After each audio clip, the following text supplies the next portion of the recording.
अकबर बीरबल की कहानी मुर्गी पहले आई या अंडा। एक दिन की बात है। बादशाह अकबर की राजसभा में एक ज्ञानी पंडित आया हुआ था। वह कुछ सवालों के जवाब बादशाह से जानना चाहता था, लेकिन बादशाह के लिए उसके सवालों का जवाब फिर पंडित ने बीरबल से पूछा, तो बताओ, मुर्गी पहले आई या अंडा? बीरबल ने तुरंत पंडित को जवाब दिया कि मुर्गी पहले आई। फिर पंडित ने उनसे पूछा कि तुम इतनी आसानी से कैसे बोल सकते हो कि मुर्गी पहले आई?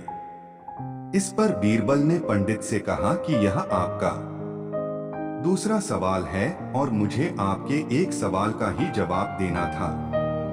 ऐसे में पंडित बीरबल के सामने कुछ बोल नहीं पाया और बिना बोले ही दरबार से चला गया।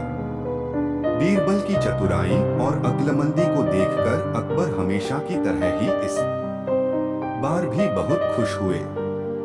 इससे बीरबल ने साबित कर दिया कि बादशाह अकबर के दरबार में सलाहकार के रूप में बीरबल का रहना कितना जरूरी है। कहानी से सीख सही तरह से दिमाग लगाने और संयम रखने से हर सवाल का जवाब और हर समस्या का हल मिल सकता है। देना मुश्किल हो गया, इसलिए उन्होंने पंडित के सवालों के जवाब देने के लिए बीरबल को आगे कर दिया।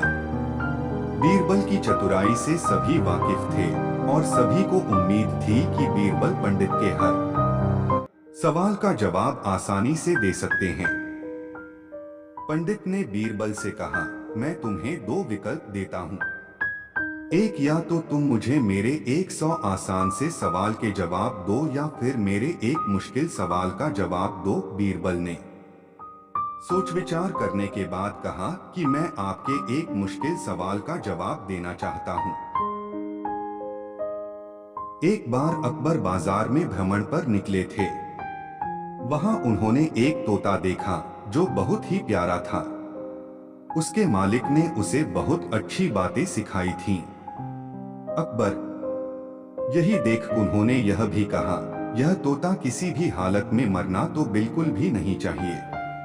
अगर किसी ने तोते के मरने की खबर उनको दी तो वह उसको फांसी दे देंगे। महल में तोते के रहने का खास ख्याल रखा जाने लगा। फिर एक दिन अचानक अकबर का प्यारा तोता मर गया। अब महल के सेवकों में हड़कंप मच गया कि आखिर अकबर को यह बात कौन बताएगा, क्योंकि अकबर ने कहा था कि जो भी तोते की मौत की खबर उन्हें देगा वह उसकी जान लेंगे। अब सेवक परेशान थे। काफी सोच विचार के बाद उन्होंने फैसला किया कि यह बात बीरबल को बताई जाए। सभी ने बीरबल को सारी बात बताई। यह भी बताया कि बादशाह अकबर मौत की खबर देने वाले को मौत की सजा देंगे। यह सुनकर बीरबल बादशाह अकबर को यह खबर सुनाने को राजी हो गए। वो महल में अकबर को यह जानकारी देने के लिए चल पड़े। खुश हो गए। उन्होंने उस तोते को खरीदने का फैसला कर लिया। तोते को खरीदने के बदले अकबर ने मालिक को अच्छी कीमत दी। वो उस तोते को राजमहल लेकर आए। यहाँ पर तोते को लाने के बाद अकबर ने उसे बहुत अच्छे से रखने का फैसला किया। अब अकबर जब भी उससे कोई बात पूछते तो वह उस बात का तुरंत जवाब दे देता था। अकबर बहुत खुश हो जाते थे। वह तोता दिनों दिन उनके लिए जान से भी प्यारा हो गया था। उन्होंने महल में उसके रहने के लिए शाही व्यवस्था करने का आदेश दिया। उन्होंने अपने सेवकों को कहा, इस तोते का खास ख्याल रखा जाए। तोते को किसी भी प्रकार की तकलीफ नहीं होनी चाहिए। बीरबल ने अकबर के पास जाकर कहा, महाराज, एक दुखद खबर है। अकबर ने पूछा, बताओ क्या हुआ? बीरबल ने कहा, महाराज, आपका प्यारा तोता न तो कुछ खा रहा है, न तो कुछ पी रहा है, न तो कुछ बोल रहा है, न आंखें खोल रहा है और न ही कोई हरकत कर रहा है और न ही। अकबर गुस्से में आकर बोले, नहीं क्या? सीधा सीधा क्यों नहीं बोलते कि वो मर गया है?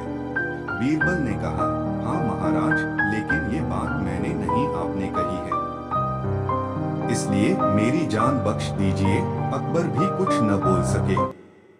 इस तरह बीरबल ने बड़ी सूझबूझ से अपनी और अपने सेवकों की जान बचा ली।